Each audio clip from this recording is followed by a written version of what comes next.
अच्छा दोस्तों, जब आपको मालूम हो जाए कि ये 100 किलोमीटर का एरिया ऐसा एरिया है कि जिसमें एंटर होते ही आपको न सिर्फ अरेस्ट कर लिया जाएगा बल्कि आपके खिलाफ क्रिमिनल प्रोसीडिंग का आगाज़ भी कर दिया जाएगा। अब ये वो कौन सा इलाका है जो अमरीकी सरजमीन पर डिक्लेयर कर दिया गया है, आज के इस वीलॉग में तमाम तर डिटेल्स आपके सामने रख देते हैं। गुज़श्ता दिनों मैंने एक वीलॉग किया था जिसमें आपको बताया था कि एक मिलिट्री बफर जोन बनाया गया है और उस बफर जोन से गिरफ्तार किए गए अफराद को कोर्ट में पेश भी किया गया है और उनके ऊपर फर्द जुर्म भी आयद कर दी गई है। लेकिन अब एक नया 100 किलोमीटर पर मुश्तमिल ये एक नया जोन बना दिया गया है जिसका मकसद एक ही है कि अनडॉक्यूमेंटेड लोग या फिर इलीगल इमिग्रेंट्स उनका रास्ता रोका जा सके, न सिर्फ रोका जाए बल्कि उनको गिरफ्तार भी किया जा सके। अस्सलाम वालेकुम दोस्तों, मैं हूं फयाज महमूद और आप देख रहे हैं फयाज महमूद यूट्यूब चैनल। दोस्तों, अमेरिका ने मैक्सिको की सरहद पर एक दूसरा फौजी जोन कायम कर दिया है ताकि तारकीन वतन को एंटर होने से रोका जा सके। अब हुकूमत का ये कहना है कि Texas national defence area 100 kilometre तवील है और ये एरिया टेक्सास और न्यू मैक्सिको की सरहद से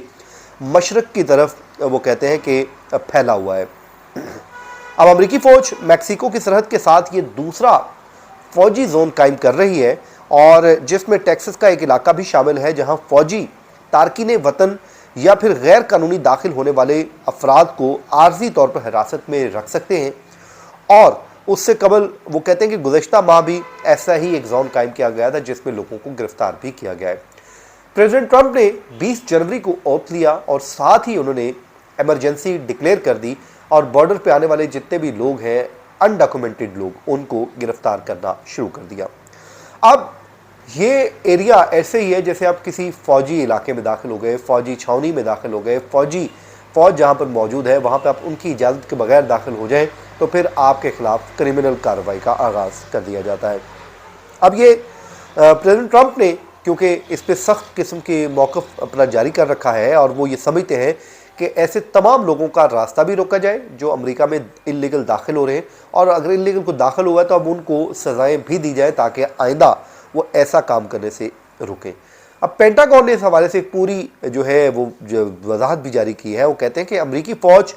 इन जोन में तारकीन वतन को हिरासत में भी ले सकती है और बाद में अज़ा उन्हें कस्टम्स एंड बॉर्डर प्रोटेक्शन या फिर दीगर जो कानून नाफिज करने वाले इदारे हैं उनके हवाले किया जाएगा जिनका गैर कानूनी सरहद पार करने पर दायरा इख्तियार बनता है कि जो भी लोग आएंगे उनके लिए वो कायदे बाकायदा तौर पे हम कर देंगे। अब अप्रैल में ट्रंप इंतज़ामिया ने न्यू मैक्सिको की बुनियाद पर एक 18 वो कहते हैं कि जी मीटर चौड़ी और 270 किलोमीटर तवील जो पट्टी को नेशनल डिफेंस एरिया करार दिया था और उसी सिलसिले में ही अब लोगों की गिरफ्तारियां भी हो रही हैं। अब ये फौजी जोन्स वो कहते हैं कि ट्रंप इंतज़ामिया को ये इजाज़त भी दे रहे हैं कि वो 1807 के जो एक्ट को नाफिज कर किए बगैर फ़ौज को तारकीन वतन की हिरासत के लिए इस्तेमाल कर सकें, क्योंकि ये एक्ट सिर्फ हंगामी हालात या फिर सिविल बेअमनी को दबाने के लिए फ़ौज की तैनाती की इजाज़त देता है। अब ये 2-3 चीज़ें हैं जिनकी बुनियाद पर ये गिरफ्तारियाँ अमल में लाई जा रही हैं और जो सरकारी इदाद-ओ-शुमार सामने आए हैं उसके मुताबिक इस वक्त तकरीबन 11,900 अमरीकी फ़ौजी मैक्सिको की सरहद पर तैनात किए गए हैं।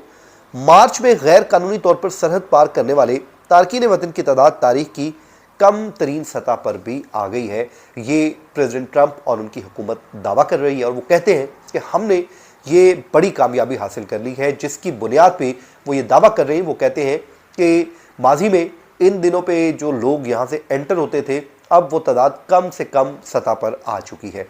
अब दोस्तों, ये तो बॉर्डर की सिचुएशन है, लेकिन मुल्क के अंदर भी फ्लोरिडा में एक बड़ा लेवल पे ऑपरेशन किया गया जिसमें तकरीबन 1300 लोगों को गिरफ्तार किया गया है और वो डोर टू डोर ऑपरेशन था और उसमें रोड्स के ऊपर जो है एक्शन हुआ और लोगों को घर घर जाकर चेक किया गया और उनकी गिरफ्तारियां अमल में लाई गई और लाने के बाद जो भी अनडॉक्यूमेंटेड लोग थे, इल्लीगल लोग थे, उनकी गिरफ्तारियां लाई गई। उस पर भी हुकूमत जो है वो अपनी कामयाबी का दावा कर रही है और हुकूमत का ये कहना है कि हमने कामयाबी के साथ अपने इस एक और वादे को मुकम्मल कर दिया है और हुकूमत इसका दायरा अख्तियार मुल्क भर में फैलाना चाहती है और वो कहती है कि हम तमाम लोगों के घेरा तंग करेंगे। अब मसला ये है कि जो भी अनडॉक्यूमेंटेड लोग हैं उनके लिए मसाइल तो है, क्योंकि प्रेसिडेंट ट्रंप पीछे हटने को तैयार नहीं है और उनकी पॉलिसी बड़ी वाज़ेह है और वो ये कहते हैं कि हमने अपने उस इंतखाबी वादे के ऊपर ज़रूर अमल दरामद को यकीनी बनाना है जिसकी बेस के ऊपर वो वोट लेकर आए हैं और वोट लेने के बाद ही उनको मैंडेट मिला है। अब देखते हैं कि आने वाले दिनों में इस हवाले से क्या अपडेट आती है। बॉर्डर की इस टाइम सिचुएशन ये है, मुल्क के अंदर ऑपरेशन चल रहा है, क्रैकडाउन चल रहा है, ग्रीन कार्ड होल्डर्स स्पेसिफिकली वो ज़रूर